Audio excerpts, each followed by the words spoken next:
Jerusalén es una ciudad como ninguna otra. Por miles de años, ha sido un lugar sagrado para judíos, cristianos y musulmanes. En el corazón de la importancia espiritual de Jerusalén está el Monte del Templo. Aquí es donde alguna vez estuvieron los templos judíos. El primer templo fue una estructura magnífica, construida por el rey Salomón. El segundo templo, aún más grandioso, fue destruido posteriormente por los romanos. Aunque los templos ya no existen, el Monte del Templo sigue siendo un espacio sagrado. Los judíos oran en el muro occidental, un remanente del segundo templo. Los cristianos recuerdan a Jesús, quien enseñó en los patios del templo. Los musulmanes construyeron la cúpula de la roca en el monte, creyendo que es el sitio donde el profeta Mahoma ascendió al cielo. La historia del templo es una historia de fe, destrucción y esperanza. Es una historia que continúa moldeando las vidas de millones en todo el mundo. Los templos sirvieron como poderosos símbolos de la presencia de Dios en la tierra. Eran lugares de oración, sacrificio y celebración. El aire mismo dentro del templo se consideraba sagrado. Para el pueblo judío, los templos representaban su pacto con Dios, una promesa de protección y bendición. El rey Salomón, hijo del rey David, fue elegido para construir el primer templo. La Biblia describe cómo David reunió materiales e hizo preparativos, pero Dios eligió a Salomón para esta tarea sagrada. La construcción comenzó alrededor del año 960 a.C. Artesanos habilidosos, incluyendo trabajadores enviados por el rey Hiram de Tiro, trabajaron durante 7 años para completar la magnífica estructura. El templo fue construido con piedra extraída cerca de Jerusalén. La madera de cedro, famosa por su belleza y durabilidad, fue traída del Líbano. Oro, plata y piedras preciosas adornaban el interior, creando una deslumbrante muestra de riqueza y devoción. El templo fue diseñado como una representación física del cosmos, con diferentes áreas simbolizando el cielo, la tierra y el inframundo. En el corazón del templo se encontraba el Santo de los Santos, una pequeña cámara sin ventanas. Solo el sumo sacerdote podía entrar en este espacio sagrado, y solo una vez al año, en Yom Kippur, el día de la expiación. Allí, el sumo sacerdote ofrecía sacrificios y buscaba el perdón por los pecados del pueblo. El Santo de los Santos albergaba el Arca de la Alianza, un cofre que contenía las tablas de piedra inscritas con los 10 mandamientos. En el año 586 a.C., el Imperio Babilónico conquistó Jerusalén. El primer templo fue destruido y muchos judíos fueron llevados al exilio. Décadas más tarde, el rey persa Ciro el Grande permitió que el pueblo judío regresara a Jerusalén y reconstruyera su templo.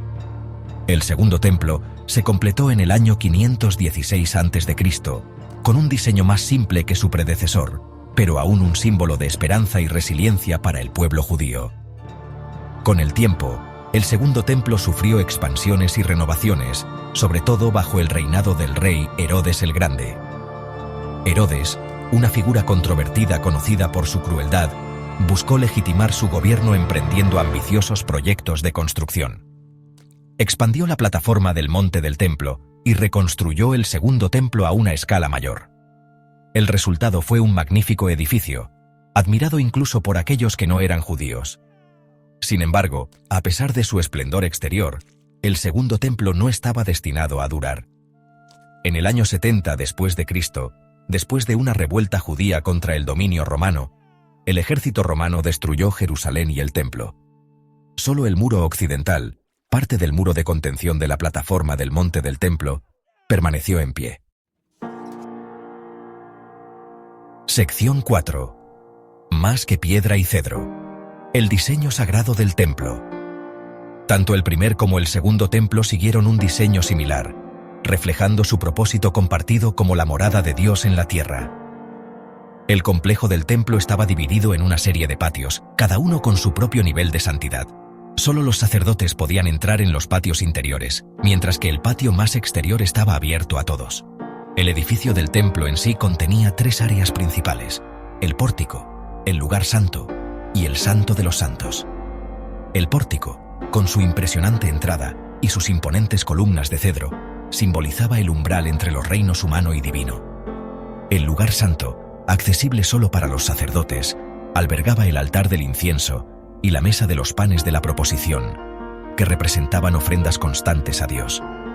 El diseño del templo, con sus crecientes niveles de santidad, reflejaba la creencia judía de que Dios es trascendente, existiendo más allá de la comprensión humana e inmanente, presente en el mundo.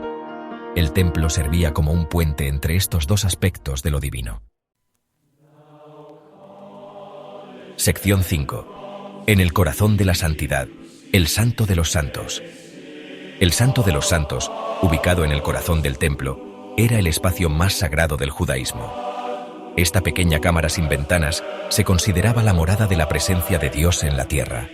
Solo el sumo sacerdote podía entrar al Santo de los Santos, y solo una vez al año, en Yom Kippur. La atmósfera que rodeaba el Santo de los Santos era de asombro y temor. El Talmud, un texto central de la ley y la tradición judía, describe los meticulosos preparativos del sumo sacerdote para entrar en este espacio sagrado. Se sumergía en un baño ritual, se vestía con ropas especiales de lino blanco y ofrecía sacrificios para expiar cualquier pecado involuntario.